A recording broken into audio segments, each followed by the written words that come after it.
Bonjour Idira, Hello. tu vas bien? Ça va très bien, merci.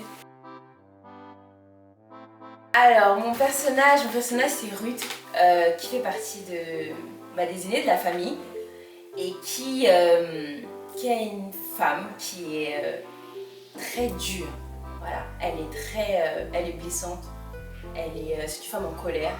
Elle aime donner son avis sur tout, mais elle n'aime pas que les autres donnent leur avis sur sa vie.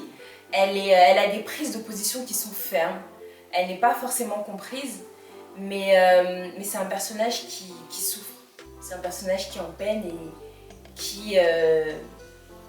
c'est sa manière à elle de montrer en fait qu'elle est en peine et qu'elle souffre et qu'elle a du mal à gérer ça aussi. Et puis voilà, donc voilà, Ruth c'est un personnage qui est très intéressant et qui a été très intéressant à jouer du coup. Est-ce que c'était difficile de jouer Ruth? Oui, c'était très difficile parce que Ruth c'est un peu... c'est pas un peu, c'est complètement l'opposé de ce que moi je suis au quotidien.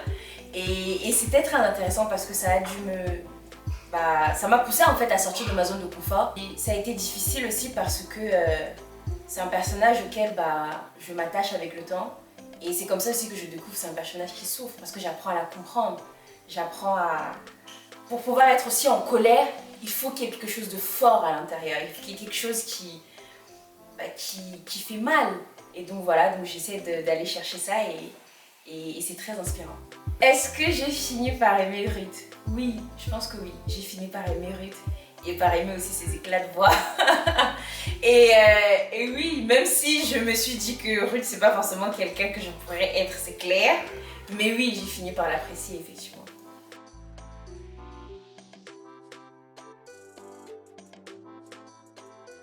En dehors de mon personnage, quel autre personnage m'a le plus touchée? C'est Maddie, qui est ma sœur aînée dans le film. Pourquoi ce personnage-là m'a touchée? C'est parce que ce personnage-là est un peu la réponse à une question que je me suis souvent posée.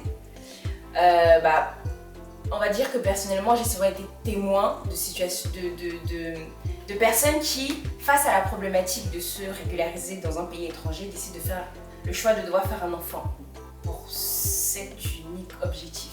Ils décident de faire venir un être vivant dans ce monde pour cet unique objectif.